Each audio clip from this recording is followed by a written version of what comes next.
Friends, ఎప్పుడు కూడా వినేవాడు చెప్పేవాడికి లోకువ. లోకువైనప్పుడు ఏదైనా చెప్తాడు, ఏదైనా నమ్మిస్తాడు. వాడు చెప్పింది వీడు వింటూనే ఉంటాడు, నమ్ముతూనే ఉంటాడు. ఇది తెలుగు సామెత. ఈ సామెత ఎందుకు పుట్టిందో కానీ ఆంధ్రప్రదేశ్ ప్రజానీకానికి, ఆంధ్రప్రదేశ్ ప్రస్తుత నాయకత్వానికి అచ్చుగుద్దినట్టు సరిపోతుంది. ఎందుకని అచ్చుగుద్దినట్టు ఎందుకు సరిపోతుంది అంటే, జగన్మోహన్ రెడ్డి అధికారంలో ఉండగా జగన్ అనే భూతాన్ని చూసి పారిశ్రామికవేత్తలు పారిపోయారు. రాష్ట్రం నుంచి పరుగో అంటూ వెళ్ళిపోయారు. పారిశ్రామికవేత్తలు ఎవరు కూడా ఆంధ్రప్రదేశ్ వైపు చూడటానికే భయపడి వణికిపోయారు. ఈ రకమైన ప్రచారాన్ని ఎల్లో మీడియా, ఎల్లో నాయకులు విపరీతంగా, కాస్త కాదు అసలు ప్రపంచవ్యాప్తంగా దీన్ని ప్రచారం చేసినటువంటి ఘనకీర్తి వాళ్ళది. మరి జగన్మోహన్ రెడ్డి ఎందుకు తిప్పికొట్టలేకపోయాడంటే ఆయనకు ఆ సామర్థ్యం లేదని ఖచ్చితంగా ఒప్పుకోవాలి. ఇందులో మొహమాటం ఏం లేదు. ఎందుకు ఈ అంశాన్ని ప్రస్తుతం మనం మాట్లాడుకోవాలంటే, అశోక్ లీలాండ్ అనే బస్సుల తయారీ కంపెనీ పరిశ్రమ ఒకటి విజయవాడ పరిసరాల్లో మల్లవెల్లి అనే ప్రాంతంలో ప్రారంభోత్సవం గత మార్చి నెలలో జరిగింది. 2025 మార్చి నెలలో అట్టహాసంగా ఘనమైనటువంటి నారా లోకేష్ గారి నాయకత్వంలో జరిగింది. చాలా సంతోషపడ్డారు జనం. ఒక ప్రఖ్యాత అశోక్ లీలాండ్ లాంటి సంస్థ బస్ బాడీ బిల్డింగ్ సంస్థని ఇక్కడ నెలకొల్పడం, వందలాది మందికి ఉపాధి కల్పించడం ఇవన్నీ జరిగింది. ఈ సందర్భంగా ప్రఖ్యాత ఐటీ మంత్రి గారు మాట్లాడుతూ దాదాపు ఒక 2400 బస్సులతో ప్రారంభించి 4500 బస్సుల వరకు ఇక్కడ తయారవుతాయి. ప్రస్తుతం ఒక 500-600 మందికి ఉపాధి కలుగుతోంది. ఇది దాదాపు 3-4 వేల మంది దాకా పోవచ్చు. మరి ఇప్పుడైతే కేవలం ఒక 75 ఎకరాల్లో ప్రస్తుతం ప్రారంభించారు. మొత్తం ప్లాంట్ రూపుదిద్దుకునేటప్పటికీ 600 ఎకరాల్లో అత్యాధునికమైనటువంటి ప్లాంట్ రూపుదిద్దుకుంటుంది. ఇది తమ పారిశ్రామిక ప్రగతికి, అభివృద్ధికి, చంద్రబాబు అంటేనే అభివృద్ధి అంటేనే చంద్రబాబు కాబట్టి అభివృద్ధికి తమ ప్రభుత్వ ప్రయోజకత్వంలో అత్యంత గణనీయమైనటువంటి పురోగతి సాధించాము అని చెప్పారు. నిజమే కావచ్చు. అశోక్ లీలాండ్ అనే పరిశ్రమ శంకుస్థాపన జరిగి తొలి దశలో ఒక 2500 బస్సులు తయారవుతాయి ఏడాదికి. అవి రాను 4500 దాకా పోవచ్చు. తొలి దశలో ఒక 500-600 మందికి ఉద్యోగాలు వస్తాయి. తర్వాత అయితే ఒక 3000-4000 మంది దాకా ఉద్యోగాలు వస్తాయని చెప్తున్నారు. కానీ ఊహాతీతంగా, ఊహించని విధంగా తెరచాటు భాగోతం ఒకటి బయటపడింది. అసలు ఎవరు ఊహించుండరు. అంటే సాధారణ సగటు ప్రజలకి తెలిసేటువంటి అవకాశమే లేదు. అశోక్ లీలాండ్ సంస్థ లిస్టెడ్ కంపెనీ, అంటే షేర్ మార్కెట్లో లిస్ట్ అయినటువంటి కంపెనీ. కాబట్టి సెబీకి ఆ సంస్థకు సంబంధించిన వివరాలన్నీ తప్పకుండా ఇవ్వాలి. లిస్టెడ్ కంపెనీస్ ఏవైనా సరే సెబీకి వివరాలు ఇవ్వాలి. అందులో అశోక్ లీలాండ్ సంస్థ ఏం వివరాలు ఇచ్చింది? ఫిబ్రవరి 16, 2021లోనే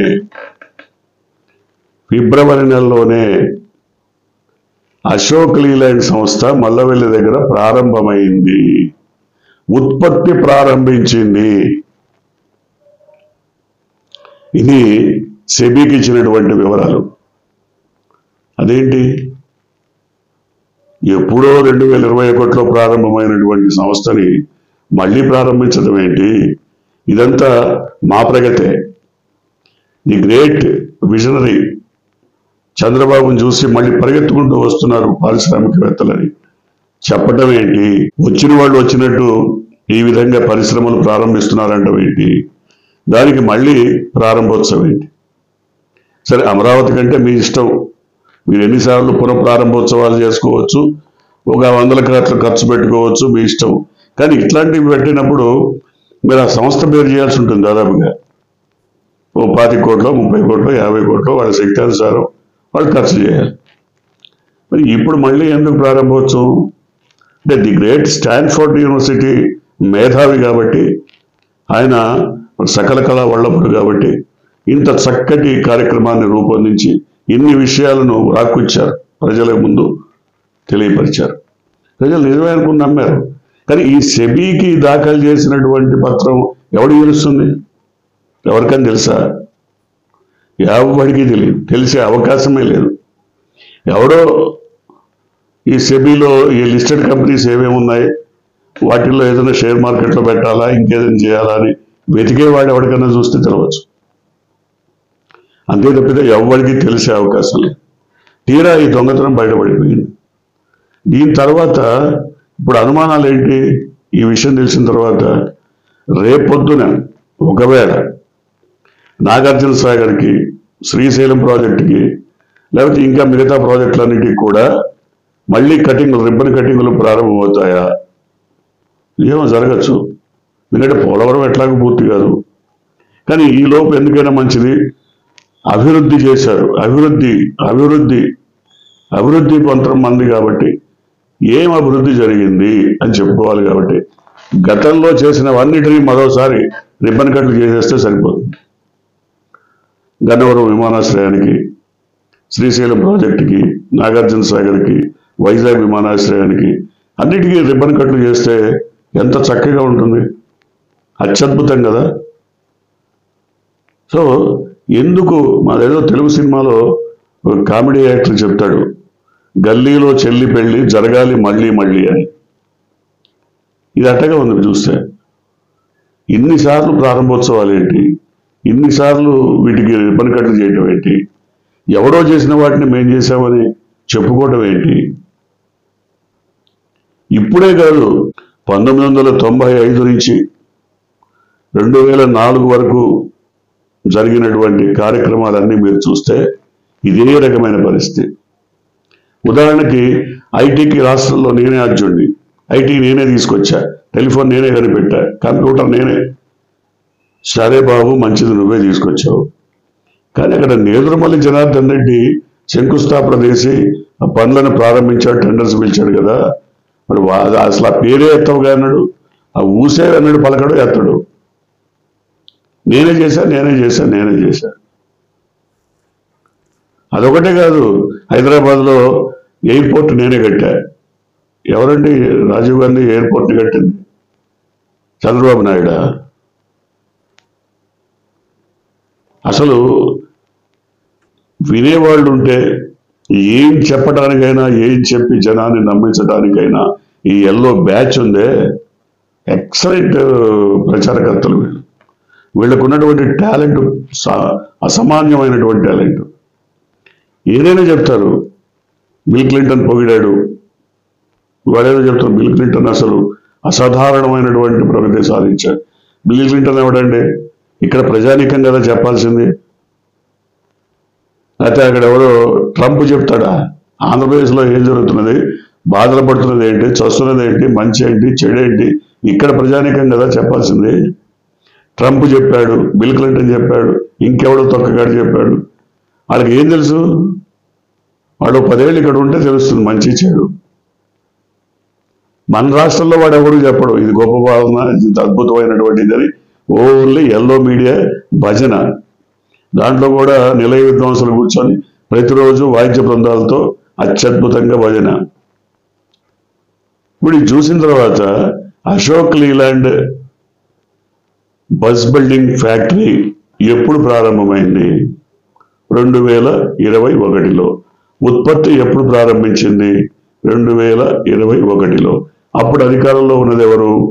ముఖ్యమంత్రి జగన్మోహన్ రెడ్డి. కనీసం ఆ పేరు కూడా ఎక్కడ ప్రస్తావించట్లా. జగన్ అనే భూతాన్ని చూసి పరిగెత్తుకుంటూ వెళ్ళిపోయారు, పరుగులు తీశారు భయపడి పారిశ్రామికవేత్తలు. చంద్రబాబు అనే విజనరీని చూసి ఉరుకుల పరుగులతో వస్తున్నారు రాష్ట్రానికి. కానివ్వండి, ఈ ప్రచారం ఎంతకాలం సాగుతుందో, ఈ ప్రచారం వల్ల ప్రజలు ఎంతగా నష్టపోతున్నారో. ప్రజలు కొత్త పరిశ్రమలు ఏమి రావు, వీళ్ళు తెచ్చేది లేదు, చచ్చేది లేదు. జగన్ తెచ్చినవో అంతకుముందు తెచ్చినవో వాటికి రిబ్బన్ కట్లు చేయడం ఇవన్నీ మేము చేసామంటాం. 95 నుంచి 2004 వరకు ఒక్క ప్రాజెక్ట్ అయినా రాష్ట్రంలో కట్టగలిగారా? తట్టెడు మట్టి ఎక్కడైనా ఏ ప్రాజెక్టుకైనా వేశారా? ₹1 ఖర్చు పెట్టారా? 1 ఎకరాకు నీళ్ళు ఇచ్చారా? కానీ అన్నీ మేమే చేసాం, మొత్తం మాదే ప్రతిభ. ఎన్ని పరిశ్రమలు తీసుకొచ్చారు? ఇంకో గొప్ప విషయం చెప్పుకోవాలి. ఆంధ్రప్రదేశ్లో కానీ తెలంగాణలో కానీ ఉమ్మడి ఆంధ్రప్రదేశ్లో ఆ రోజున దాదాపు 90 పరిశ్రమలను మూసివేసిన ఘనకీర్తి ఇది గ్రేట్ 40 years ఇండస్ట్రీదే. తెలంగాణ వాళ్ళు ఎప్పటికీ మొత్తుకుంటారు.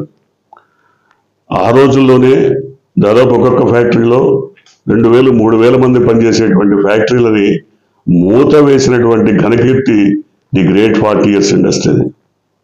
అంతేకాదు, నిజాం షుగర్స్ కానీ, పాలేరు షుగర్ ఫ్యాక్టరీ కానీ, మిగతా అనేక రకాల పరిశ్రమల్ని తమ సామాజిక వర్గం వాళ్ళకి, తమ తాబేదారులకి కారు చౌకగా కట్టబెట్టిన ఘనకీర్తి కూడా ది గ్రేట్ 40 years ఇండస్ట్రీది. సో పారిశ్రామిక ప్రగతి, అభివృద్ధి అంటే ఎవరు చేశారు? ఈ తరం వాళ్ళు ఎవరన్నా చూసారా? చెప్పమనండి. ఏం తీసుకొచ్చారో కొత్తగా? ఏమీ లేవు. ఎవరో తీసుకొచ్చిన వాటిని, ఎవరో ప్రారంభించిన వాటిని మళ్ళీ రిబ్బన్లు కట్ చేయడం తప్ప కొత్తగా చేసింది ఏం లేదు.